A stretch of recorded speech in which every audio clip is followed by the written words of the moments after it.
राष्ट्रीय स्वयंसेवक संघाच्या विचारातूनच भाजपचा उदय झाला। 2014च्या लोकसभा निवडणुकीत संघानं दिलेल्या संपूर्ण पाठिंब्यानंच दिल्लीत भाजपचं बहुमताचं सरकार बसलं। मात्र राज्यातील महापालिका निवडणुकीच्या निमित्तानं संघ आणि भाजप यांचे संबंध ताणले जात असल्याचं निदर्शनास येते।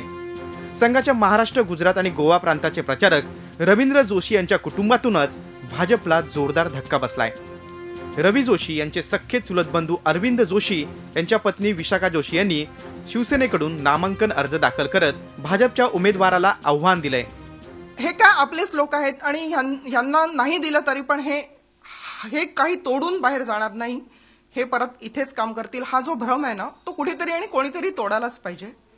ह्या गोष्टींचा सगळा मी विचार केला आणि मी ठरवलं की हे कुठेतरी थांबलं पाहिजे, की टेक इट ग्रँटेड हा जो विषय आहे हा कुठेतरी संपला पाहिजे। आणि म्हणून मी हे खूप मोठं पाऊल उचललं हे मला माहिती आहे, पण मी हा निर्णय घेतला। RS मुंडले महाविद्यालयात प्राध्यापक असलेल्या विशाखा जोशी यांना जन्मता संघाचं बाळकडू मिळालं। पती अनिरुद्ध जोशी हे सुद्धा संघाचे स्वयंसेवक आहेत। विशाखा गेल्या 8 वर्षांपासून भाजपच्या सक्रिय कार्यकर्त्या होत्या। पश्चिम नागपूर महिला मोर्चाच्या अध्यक्ष म्हणून त्यांनी काम केलंय। अंतिम क्षणी तिकीट कापल्याचा आरोप त्यांचे पती डॉक्टर अरविंद जोशी यांनी केलाय। महिलांना स्थान द्यायला पाहिजे, कार्यकर्त्यांना स्थान दिलं पाहिजे।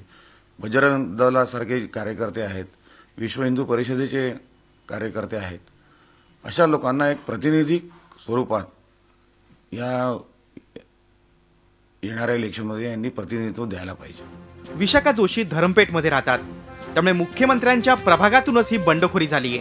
संघ परिवारातील कार्यकर्त्यांना तिकीट दिलं नाही तरी चालतं, हा भ्रम तोडण्यासाठीच अर्ज मागे घेणार नसल्याचं विशाखा जोशी ठाम सांगतात।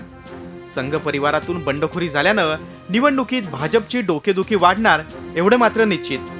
जितेंद्र शिंगाडे, झी मीडिया, नागपूर। झी 24 तास रहा एक पाऊल पुढे।